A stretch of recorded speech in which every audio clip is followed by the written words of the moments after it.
وعن أسامة بن زيد رضي الله تعالى عنهما قال قال رسول الله صلى الله تعالى عليه وسلم من صنع إلي معروفا فقال لفاعله جزاك الله خيرا فقد أبلغ في الصنعة۔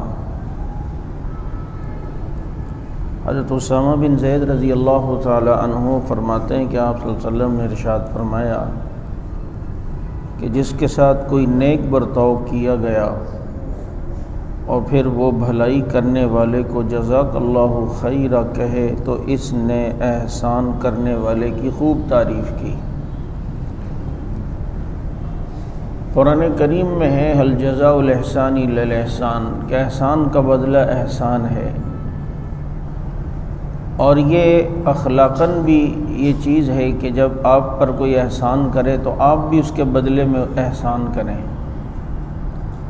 پہلا درجہ تو یہ ہے کہ اگر آپ کو کوئی ہدیہ دے تو آپ بھی اس جیسا کوئی ہدیہ اسے بعد میں یا اسی وقت دے دیں، اور اگر یہ صورت نہیں ہو پا رہی تو حدیث شریف میں آتا ہے کہ جب آپ کے ساتھ کوئی احسان کا معاملہ کرے تو اسے جزاک اللہ خیرہ کہہ دیں۔ جس نے جزاک اللہ خیرہ کہہ دیا تو یہ حدیث میں ہے کہ فقط ابلغ فی الثناء، اس نے احسان کرنے والے کی بہت اچھی تعریف کی کہ اللہ تعالیٰ تجھے بدلہ دے۔ تو ظاہر بات ہے کہ اس کے ساتھ کسی نے احسان کیا اور یہ اس کے بدلے اللہ تعالیٰ کو بیچ میں لا رہا ہے کہ تجھے اللہ بہترین بدلہ دے۔ تو ظاہر بات ہے کہ اللہ جب کسی کو بہترین بدلہ دے دیں گے تو وہ کتنا بہترین ہوگا۔ تو اس شخص نے یہ دعا کر کے احسان کا بدلہ ایک طریقے سے چکا دیا۔ اب یہ احسان کرنا کچھ دینے کے لیے ضروری نہیں ہے کہ کسی نے دیا ہے تو تب وہ احسان ہے۔ اگر کسی نے آپ کے چپل سیدھی کر لی ہے تو جزاک اللہ، کوئی آپ کو عطر ہاتھ پہ لگا رہا ہے تو اس کو آپ کہہ دیں جزاک اللہ خیرہ، یا راہ چلتے ہوئے آپ کو کسی نے رستہ بتا دیا، آپ نے کسی سے رستہ پوچھا تو اس کے جواب میں آپ جزاک اللہ خیرہ۔ تو جب بھی کوئی آپ کے ساتھ نیکی کا بدلہ کرے آپ جزاک اللہ خیر۔ آج ہمارے ماحول میں کیا ہے؟ Thank you, thank you. یہ تھینک یو کیا چیز ہوتی ہے؟ اگر تھینک یو کہا ہے تو ساتھ میں کوئی دعا بھی اسے دیں۔ انگریز کے بتائے ہوئے کلچر اور ثقافت کو اپنی زبانوں پر، اپنی معاشرت پر نہ جاری کریں۔ اللہ کے نبی نے جو تعظیم بتائی ہے، جو عمل بتایا ہے، جو الفاظ بتائیں، اس کو معاشرے میں رواج دیں۔ اس کی الگ ایک برکتیں ہیں، اس کے الگ ایک برکت ہے۔ اس لیے آپ کسی کے ساتھ اگر کسی نے آپ کے ساتھ احسان کیا تو حدیث میں ہے کہ اسے جزاک اللہ خیرہ کہہ دیں۔ اب مثلاً آپ نے کسی کو کوئی چیز دی اور اس نے آپ کو کہا جزاک اللہ خیرہ، اب آپ اس کے جواب میں کیا کہیں گے؟ تو اس کا جواب ہے سامنے والا کہے وَإِيَّاكَ، تجھے بھی اللہ بہترین بدلہ دے۔ آپ نے میرے ساتھ کوئی احسان کیا، میں نے آپ کو کہا جزاک اللہ یا جزاک اللہ خیرہ، تو اس کے جواب میں آپ کہیں گے وَإِيَّاكَ، جزاک اللہ کا جواب وَإِيَّاكَ ہے۔ جیسے السلام علیکم کا جواب وعلیکم السلام، چھینک آ جائے تو الحمدللہ کا جواب یرحمک اللہ، تو جزاک اللہ خیرہ کا جواب وَإِيَّاكَ۔ تو دیکھیں یہ ایک چھوٹا سا جملہ ہے، لیکن اس نے سامنے احسان والے کرنے والے کا حق ادا کر دیا۔ چونکہ یہ دعاؤں کا درس 2 ہفتے سے جو ہے وہ چل رہا ہے، تو یہ بھی آپ صلی اللہ علیہ وسلم کی دعاؤں میں سے ہے کہ آپ صلی اللہ علیہ وسلم دعا دیتے تھے اگر سامنے والا کوئی احسان کرتا۔ مثلاً کبھی کوئی چونٹی چل رہی ہوتی ہے، اگلا آپ کے جسم کپڑے سے چونٹی ہٹا رہا ہے، یا کوئی دھاگا شاگا لگا ہوا ہے وہ دھاگا ہٹا رہا ہے، یا دیکھا کہ کوئی ادھر کوئی ایسا نشان لگا ہوا ہے چوک وغیرہ چونے وغیرہ کا، اور وہ اس سے آپ اپنے ہاتھوں سے آپ کے کپڑے کو صاف کر رہا ہے، تو آپ سے ایک چیز اس نے دور کی ہے، تو ایسے موقع پر جو دعا آدمی دے جو سنت ہے وہ یہ کہ مسح اللہ عنک ما تکرہ، تو نے مجھ سے یہ چیز جو بری تھی دور کی، اللہ تعالیٰ تجھ سے برائیوں کو دور کر دے، تجھ سے بری چیز کو دور کر دے، تجھ سے برائی کو دور کر دے۔ مسح اللہ عنک ما تکرہ۔ تو یہ جو قدم بقدم کی جو دعائیں ہیں اس کے بڑے اثرات ہیں۔ بعض دفعہ یہ چھوٹی سے لفظ جو ہوتا ہے نا یہ بہت بڑا اثر رکھتا ہے۔ جیسے مستقبل کے بارے میں کوئی کام کرنا ہو تو انشاءاللہ، اچھا بھائی میں آؤں گا، آج ہمارے کیا اچھا یار رات کو ملیں گے، اچھا بیٹا اسکول جا رہے ہو، چلو جب آؤ گے تو میں پھر تمہیں یہ چیز دلاؤں گا۔ نہ انشاءاللہ نہ کوئی اللہ کا ذکر، یہ انشاءاللہ انسان کے مستقبل کو تابندہ بناتا ہے، ایک چھوٹا سا لفظ۔ اس لیے یہ بعض دفعہ انسان کی حالتیں جو ہوتی ہیں اس پر موقع پر جو دعا مانگی جائے نا وہ بہت فائدہ مند ہے اور بڑا اثر رکھتی ہے۔ ڈاکٹر عبدالحی رحمۃ اللہ علیہ فرماتے تھے کہ دیکھیں انسان کی عموماً 4 حالتیں ہیں نا، ماضی، حال، مستقبل، اور حال میں 2 حالتیں، یا اچھی حالت میں یا بری حالت میں۔ تو اب جناب یہ 4 حالتیں ہو گئیں۔ اب ایک انسان ہے اگر وہ ماضی کے کسی گناہ کو ایک دم اس کو یاد آتا ہے تو حضرت فرماتے تھے اس کا حل کیا ہے؟ انسان کہہ دے استغفر اللہ استغفر اللہ، ماضی شاندار بن گیا۔ حال میں، موجودہ حال میں اگر خوشحالی ہے، کوئی خوشی کی خبر ملی تو کہہ دے الحمدللہ، اپنی اس نعمت کی اس نے حفاظت کر دی۔ اور اگر کوئی بری خبر ملی یا کوئی ٹینشن کی خبر ہے تو پھر انا للہ و انا الیہ راجعون، انا للہ و انا الیہ راجعون۔ یہ انسان کی اس ٹینشن اور مصیبت کو انشاءاللہ العزیز اللہ تعالیٰ ختم فرمائیں گے۔ اور اگر مستقبل میں کسی پریشانی کا خطرہ ہے تو اب مستقبل کو بہتر بنانا ہو تو وہاں انسان کہہ دے اللہم انی اعوذ بک من الفتن ما ظہر منہا وما بطن، اللہ ہر قسم کے فتنے سے، آزمائش سے میری حفاظت فرما دے۔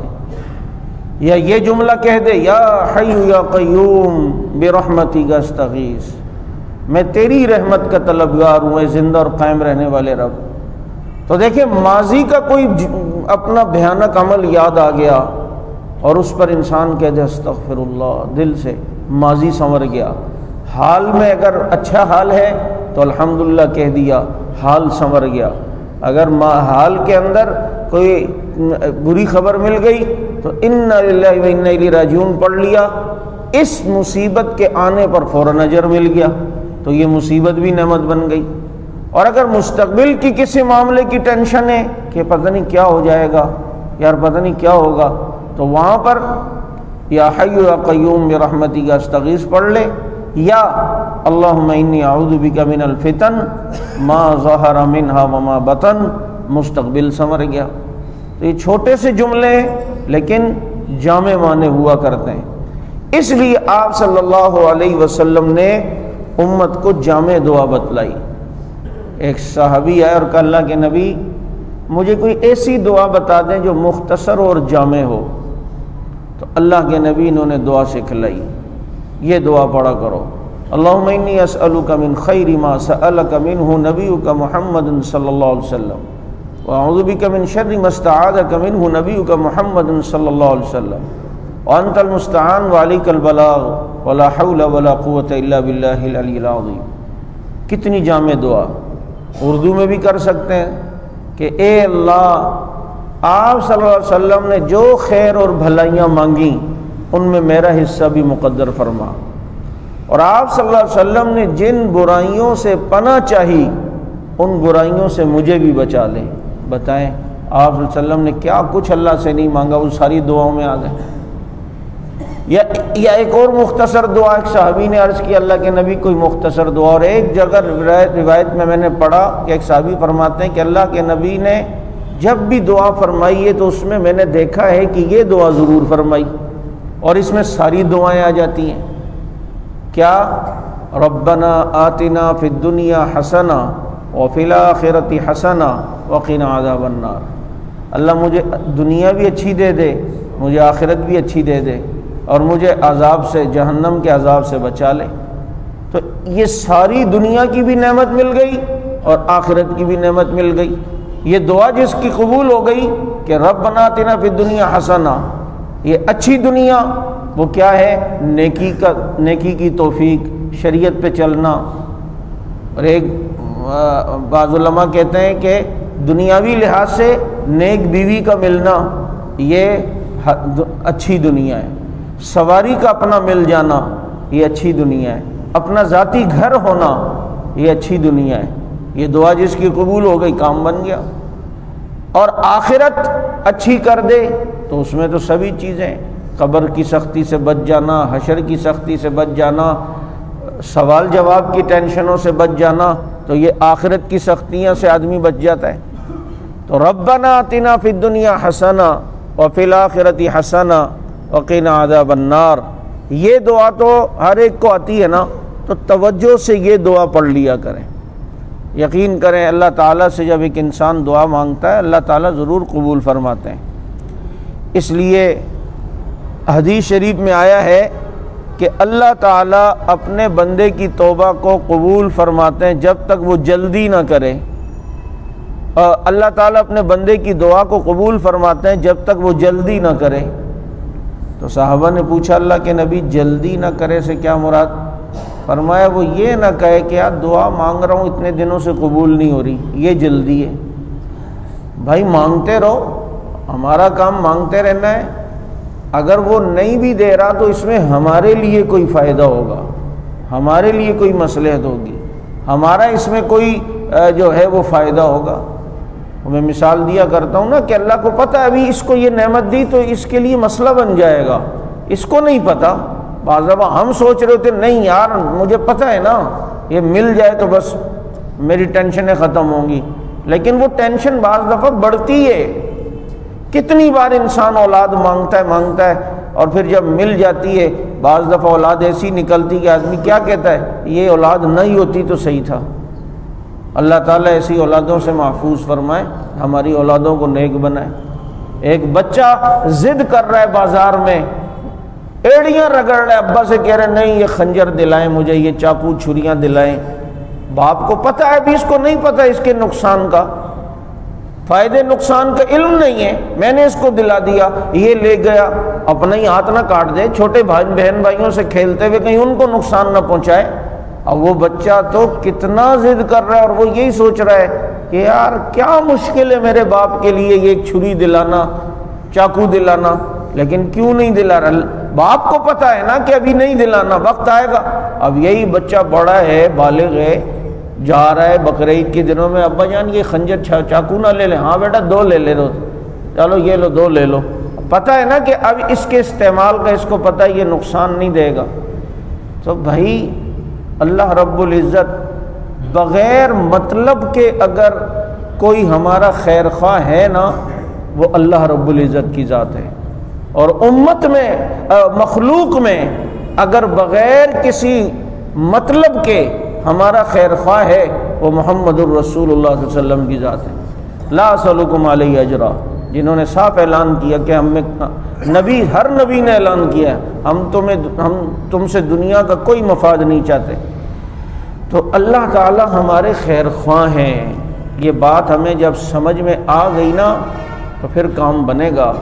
پھر انسان یہ نہیں کہے گا میری دعا قبول نہیں ہو رہی، دعا قبول ہوتی ہے، وقت پر ہوتی ہے، نہیں بھی ہوئی تو آخرت میں اللہ تعالیٰ اس کا اجر عطا فرما دیں گے، اور وہ آخرت میں اجر دیکھ کر انسان کہے گا کاش دنیا میں میری ایک دعا بھی قبول نہ ہوتی، اتنا اجر ملتا ہے ان دعاؤں کی قبولیت کا، یہ تو مجھے پتہ ہی نہیں تھا۔ اس لیے یہ دعا میں نے مختصر یہ بتائی، ربنا آتنا فی الدنیا حسنہ وفی الآخرۃ حسنہ وقنا عذاب النار، یہ دعا جو ہے مختصر اس کو پڑھا کریں۔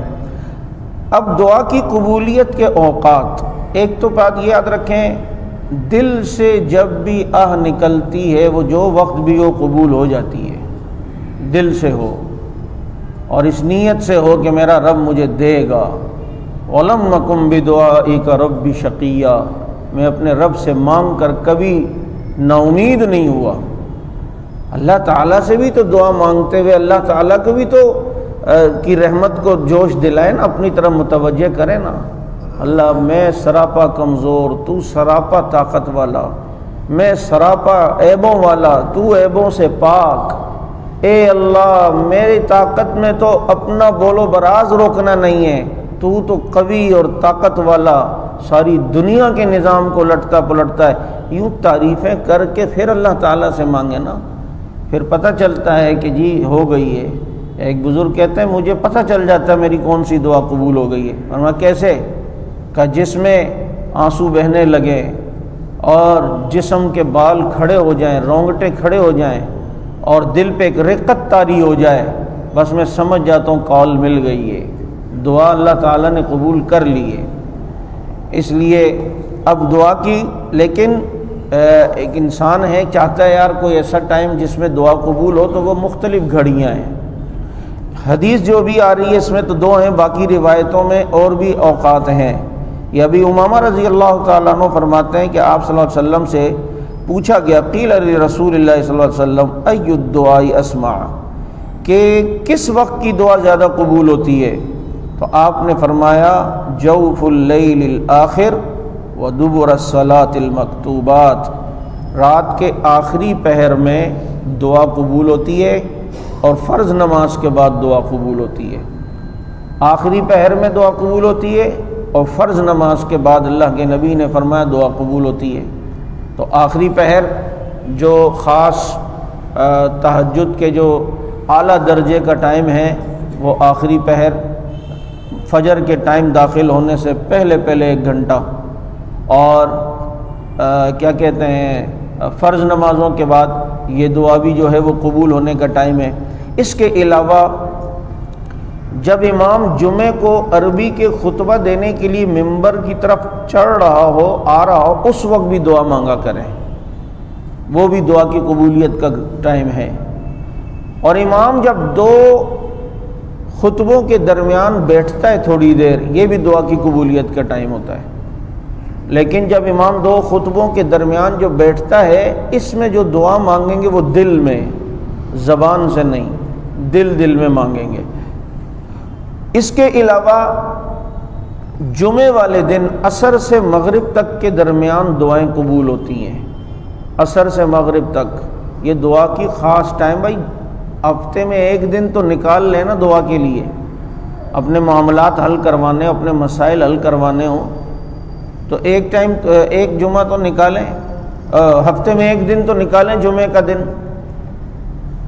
اس کے علاوہ اگر کبھی کوئی حاجت پیش آ گئی، اب پتہ ہے یار رات کو تہجد میں اٹھنا مشکل ہے، تو حاجت 2 رکعت صلاۃ الحاجت آپ مستقل پڑھیں مغرب کے بعد،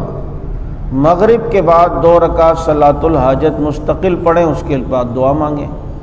اور اگر آپ مغرب کے بعد اوابین پڑھتے ہیں، اسی اوابین میں اوابین کی بھی نیت کر لیں اور صلاۃ الحاجت کی بھی نیت کر سکتے ہیں، کیونکہ نیت المومن خیر من عملی۔ تو مغرب کے بعد صلاۃ الحاجت پڑھ کر دعا بھی قبول ہوتی ہے۔ اس کے علاوہ بدھ والے دن ظہر سے عصر تک یہ جو اوقات ہیں، ان میں بدھ والے دن دعا قبول ہوتی ہے۔ جمعے والے دن عصر سے مغرب تک یہ اوقات لکھے گئے ہیں، اور بدھ والے دن ظہر سے عصر تک یہ بھی دعاؤں کی قبولیت کے اوقات ہوتے ہیں۔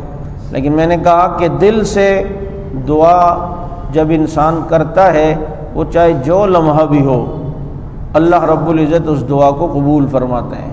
بس موقع دیکھ کر فوراً اللہ کی رحمت کو جوش دل اپنی طرف متوجہ کریں، جس کی مثالیں میں نے پچھلے درس میں دی تھیں کہ حضرت زکریہ علیہ السلام نے حضرت مریم کے پاس بغیر موسم کے پھل دیکھا تو کتنا موقع سے فائدہ اٹھایا، فوراً اللہ کی طرف متوجہ، اللہ مریم کو بغیر موسم پھل دے سکتا ہے تو مجھے بھی تو بغیر موسم تو اولاد دے سکتا ہے۔ کتنا وقت کو جو ہے وہ جانچا، اور اس وقت کے اوپر جو دعا ہے نا، وہ کہتے ہیں نا بات وقت کے اوپر جو کی جاتی ہے اس کی بڑی قیمت ہوتی ہے اور اس کا بڑا وزن ہوتا ہے۔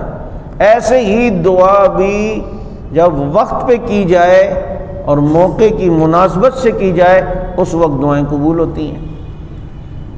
اس لیے کوئی گھڑی کچھ نہیں پتہ کہ کون سی وقت دعا قبول ہو جائے، کوئی بات منہ سے نکالیں۔ اسی لیے آپ صلی اللہ علیہ وسلم نے فرمایا کہ حضرت جابر رضی اللہ عنہ فرماتے ہیں کہ آپ صلی اللہ علیہ وسلم نے فرمایا لا تدعوا علی انفسکم ولا تدعوا علی اولادکم ولا تدعوا علی اموالکم لا توافقوا من اللہ ساعۃ یسأل فیہا عطاء فیستجیب لکم۔ فرمایا کہ کوئی بھی اپنے آپ کو بد دعا نہ دے، کبھی اپنی اولاد کو بد دعا نہ دے، اپنے مال کو بد دعا نہ دے، اس لیے کہ اللہ کے نبی نے فرمایا کہ ایسا نہ ہو یہ ایسی گھڑی ہو کہ جس میں اللہ تعالیٰ سے جو مانگا جائے اور وہ دعا قبول ہوتی ہو، تو اس وقت ایک انسان نے ایک بد دعا دے دی تو وہ اگر قبول ہو گئی تو مسئلہ خراب ہے۔ اور ایسی بے شمار مثالیں، بے شمار میں ہمارے سامنے بھی ہیں۔ ہم غصے میں تو آ جاتے ہیں اور غصے میں آ کے منہ سے تو نکال دیتے ہیں۔ اسی لیے کہا جاتا ہے انسان بولنا تو 2-3 سال میں سیکھ جاتا ہے، لیکن کس موقع پر کیا بولنا ہے یہ 60 سال میں بھی نہیں سیکھتا، یہ زندگی بھر نہیں سیکھتا۔ کمال یہ کہ یہ سیکھے کہ میں نے بولنا کیا ہے اور کس وقت بولنا ہے۔ غصے میں آ کے اولاد کو اللہ تجھے تباہ کرے، اللہ تجھے غرق کرے، بس ٹھنڈا ہو گیا دل اتنے سے جملہ کہہ کے۔ اگر یہ قبولیت کی گھڑی ہوئی تو اب برداشت کرو گے؟ کتنی مائیں ہیں جو پھر بعد میں سر پکڑ کے روتی ہیں۔ ہمارے پیر ذوالفقار نقشبندی صاحب فرماتے ہیں ان کے علاقے کی ایک بڑھیا تھی، وہ اپنے ایک ہی بیٹا تھا، کسی بات پہ اپنے بیٹے کو تجھے جوانی چڑھنا ہی نصیب نہ ہو، کہتے ہیں عین جوانی کے وقت میں پتہ نہیں ایکسیڈنٹ ہوا کیا، اللہ نے اسے موت دی۔ بیٹے کے صدمے میں ماں جو ہے نا پاگل گھوما کرتی تھی، تو کیا ہوا تو اپنا ہی ہے۔ میں اس لیے بات اچھی نکالیں، یہ بعض لوگوں کی عادت ہوتی ہے، پتہ نہیں کیا مصیبت ہے، میں تو ایسے لوگوں سے اتنا ڈرتا ہوں کہ اس موقع پہ کچھ اور نہ منہ سے نکال دیں۔ میں نے ایک شخص کو دیکھا، اس کا بیٹا کہیں مدرسے نہیں گیا تھا یا کیا، یقین کریں وہ وضو کر کے نکلے ہیں۔